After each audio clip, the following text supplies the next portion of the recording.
भाई सिर्फ मिलने के लिए आए थे और इतना बड़ा बवाल कर दिया। इससे बड़ा बवाल तो तब होगा जब रोमन रॉक की खबर लेंगे। गाइस वेलकम है आप लोगों का। वीडियो में जानेंगे आज के स्मैकडाउन की फुल हाईलाइट को, तो वीडियो के साथ बने रहिएगा। हम बात करेंगे मेन इवेंट से, जहां रोमन रेंस, सेथ रॉलिंस और सीएम पंक आज अपीयर होने वाले थे। तो सबसे पहले हमें रोमन रेंस और उनके वाइस मैन पॉल हेमन देखने को मिलते हैं। अपनी ग्रैंड एंट्री के बाद रोमन रेंस के रिंग में आने के बाद वो कहते हैं कि बोलो ना, acknowledge your tribal chief. Literally crowd acknowledge तो करते ही अपने ट्राइबल चीफ को, साथ ही साथ वो क्या कमाल का वेलकम करते हैं रोमन रेंस का। क्या मस्त गाना गाते हैं वो रोमन रेंस के लिए। यूरोपियन क्राउड रोमन रेंस को इम्प्रेस कर देते हैं, इसलिए रोमन रेंस कहते हैं your tribal chief loves you, so that why I am going to tell you what's being on my mind. आपका ओटीसी भी आपसे बहुत प्यार करता है, तो बताओ कि मैं यहाँ क्यों आया हूँ, मेरे दिमाग में क्या चल रहा है। रॉयल रंबल में सीएम पंक ने मुझे एलिमिनेट कर दिया, इसलिए मैंने Madison Square garden Monday night raw में उससे अपना बदला लिया। और उस सेथ रॉलिंस की हिम्मत कैसे हुई मुझे स्टॉम्प करने की। अब गलती की फिर पनिश तो करेगा ही ट्राइबल चीफ। मैंने उसे भी मारा, उसी के स्टॉम्प से उसे सबक सिखाकर। Your OTC came a long way. तुम्हारा ओटीसी बड़ी लंबी दूरी तय करके आया है। अगर कोई यहाँ आना चाहता है और अपने ट्राइबल चीफ को कन्फ्रंट करना चाहता है, so please let me know. तो चलो जल्दी बताओ। सेथ रॉलिंस का म्यूजिक हिट होता है, वो फुल ब्लू गेटअप में होते हैं। सेथ रॉलिंस के यहाँ आने के बाद वो अपने कदम रिंग में रखते हैं और रोमन रेंस के सामने आने के बाद कहते हैं कि Roman Reigns you messed up, you see you don't understand how dangerous CM पंक।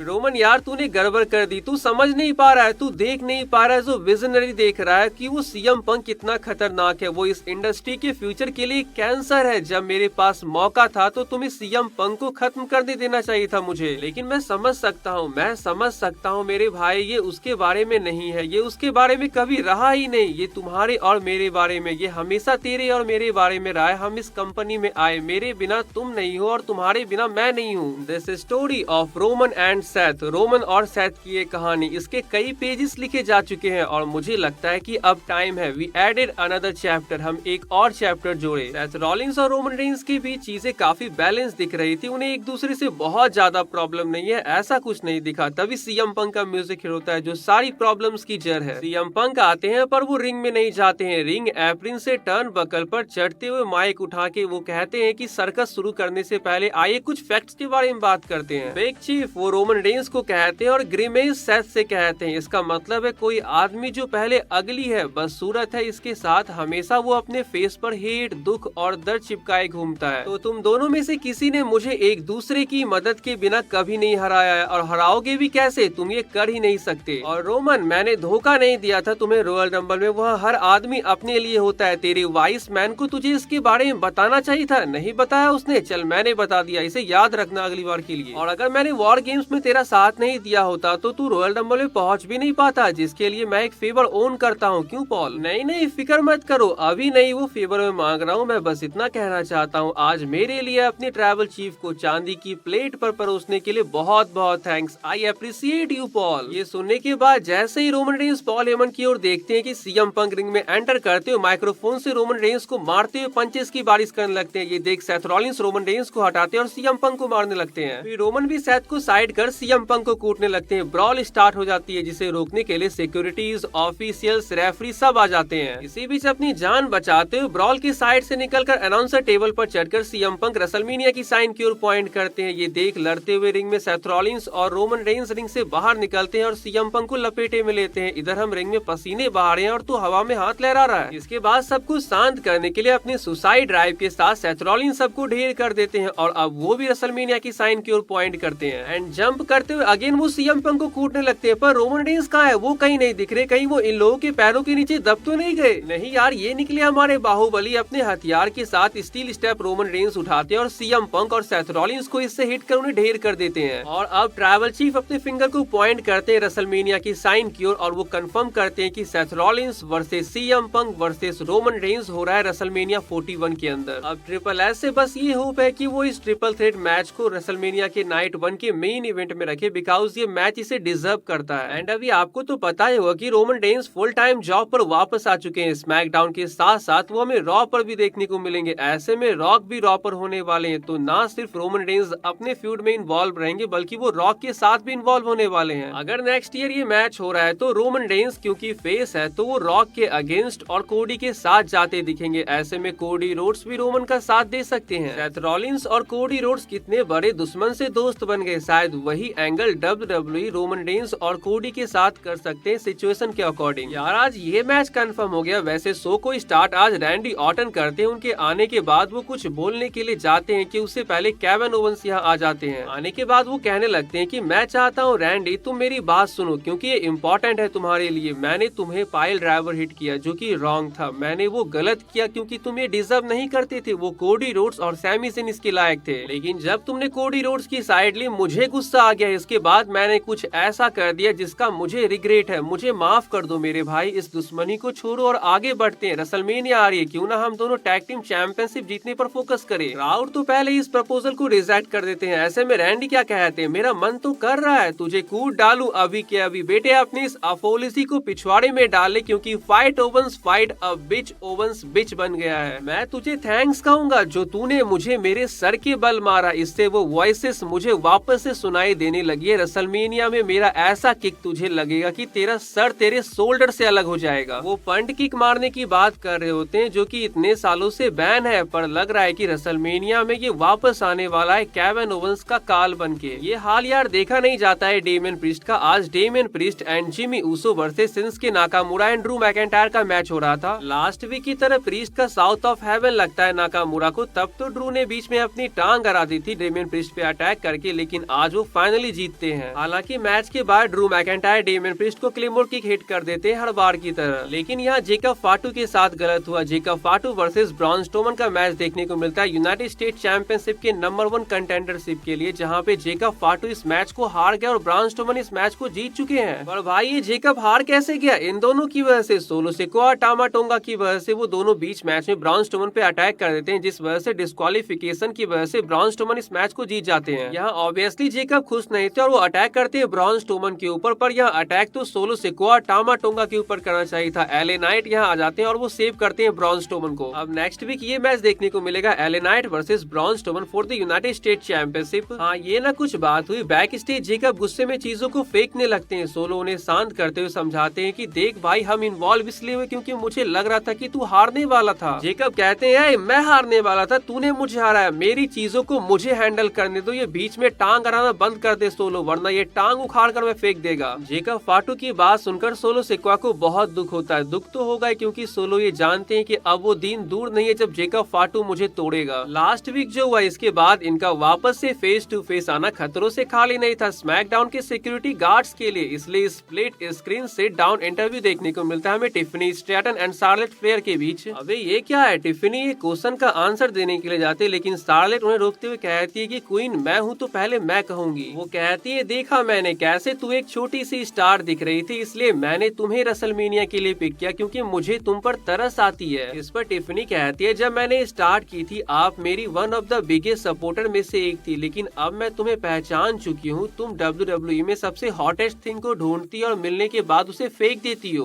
देख रहे हो गाइस टिफनी क्या कह रही है अगर आप जान पा रहे हो तो। एंड में वो कहती है कि WWE यूनिवर्स अब शार्लेट के आगे नहीं झुकेगा। वे टिफनी के टाइम पर चलते हैं because this is Tiffany time not Charlotte. ये दोस्ती नहीं टूटी, बहुत झेला इन्होंने, फिर भी एक दूसरे के ऊपर भरोसा नहीं हटा और इसी की वजह से लास्ट वीक ये दोनों टैग टीम चैंपियन बन पाए। स्ट्रीट प्रॉफिट के कहने पर क्राउड यू डिजर्व इट के चैंट लगाने लगते हैं, तभी लिगार्डो डेल फंतास्मा इंटरप्ट करते हैं स्ट्रीट प्रॉफिट को। सैंतोस एस्कोबार कहने लगते हैं कि बहुत अच्छे, आखिरकार तुम दोनों फिर से गोल्ड जीत गए, लेकिन ये बुरी खबर है कि तुमसे ये छिनने वाला है। प्रीटी डेडली यहाँ आ जाते हैं और कहने लगते हैं कि भाई इस मैच के हकदार हम है, हम नंबर 1 कंटेंडर है पहले से। ऐसे में प्रीटी डेडली को नेक्स्ट वीक के लिए मैच मिलता है, लेकिन अभी के लिए मॉन्टेस फोर्ड लॉस कार्जा को मौका देते हैं। उम्बर्तो और एंजल यहाँ कुछ नहीं कर पाते। फ्रॉग फ्लैश के साथ मॉन्टेस फोर्ड इस मैच को जीतकर अपनी टीम को विक्ट्री दिलाते हैं, अपनी चैंपियनशिप को रिटेन करते हैं। Liv Morgan versus Jade Cargill का मैच हमें देखने को मिलता है। नियोमी बीच मैच में आ जाती है, वो टैग टाइटल से जेड को हिट करती है। इसके बाद ओब्लिवियन के साथ लिव मॉर्गन इस मैच को जीत जाती है। मैच के बाद नियोमी वापस से जेड पे अटैक करते हैं और वो जेड कारगिल को पकड़कर कमेंट्री टेबल पर फेंक देती है। Piper Niven versus Zelina Vega के मैच में Chelsea Green and Alba Fyre के इंटरफेरेंस की वजह से पाइपर निविन इस मैच को जीत जाती है। तो आज के इस वीडियो